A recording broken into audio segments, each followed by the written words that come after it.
When a Mongolian ruler reached the Qing court in 1771, the shock was not only who he was, but how far he had come. His name was Ubashi Khan. He led the Torguts, an Oirat Mongol people whose history stretched across the great grasslands of Inner Asia.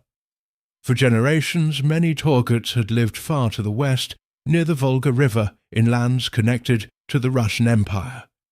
Then, in the winter of 1771, a large part of this community turned east. They were not carrying a simple diplomatic letter.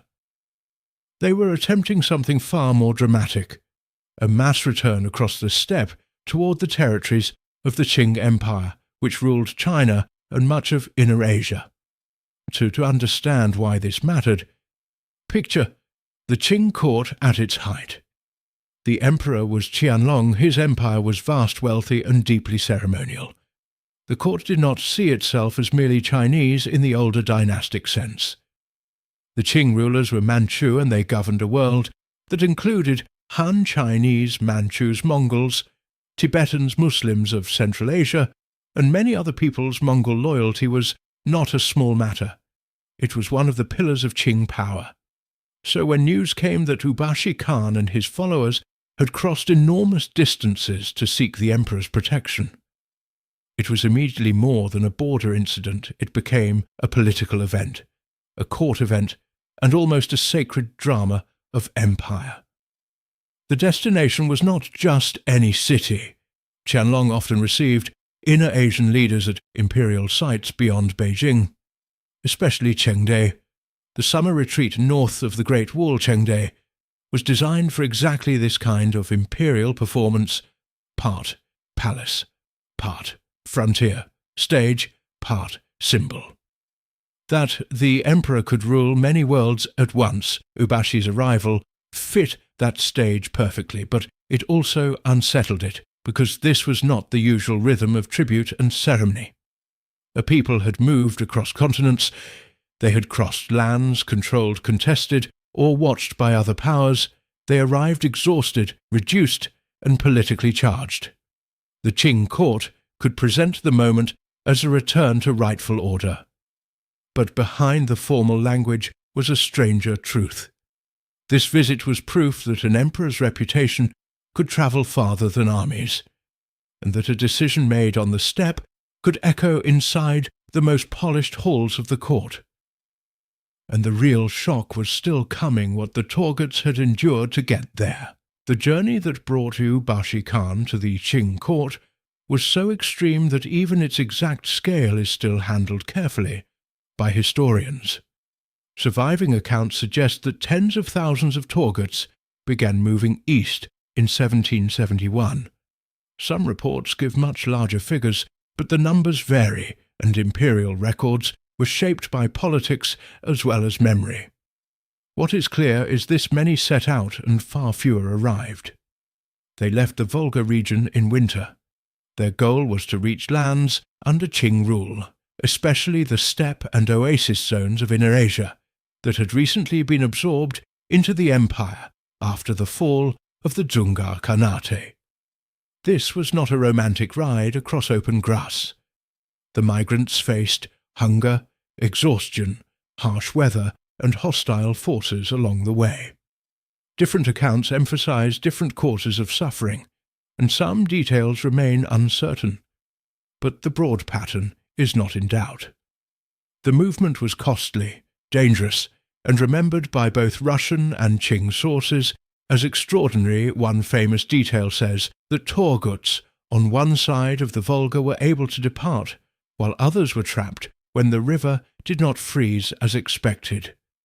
This detail appears in later tellings and is often repeated, though the precise circumstances deserve caution. Still, the larger meaning is clear. The migration split communities. It turned a political decision into a human ordeal. And by the time Ubashi Khan reached Qing territory, his arrival carried the weight of survival. So why did it shock the court? Because the Qing state did not receive only an envoy, it received a story it could use. Here were Mongols who had lived far beyond the empire's western frontier, now presenting themselves before Qianlong. In Qing eyes, this could be framed as loyalty returning to the emperor.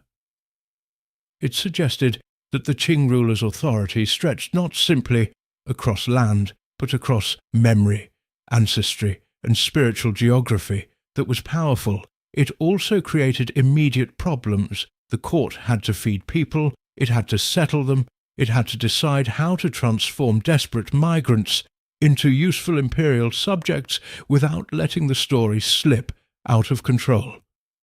The shock then was not just emotional, it was administrative. A court built on ritual suddenly had to manage the consequences of a journey no ceremony could fully contain. And Qianlong understood that if this return was handled correctly, it could become one of the great symbols of his reign.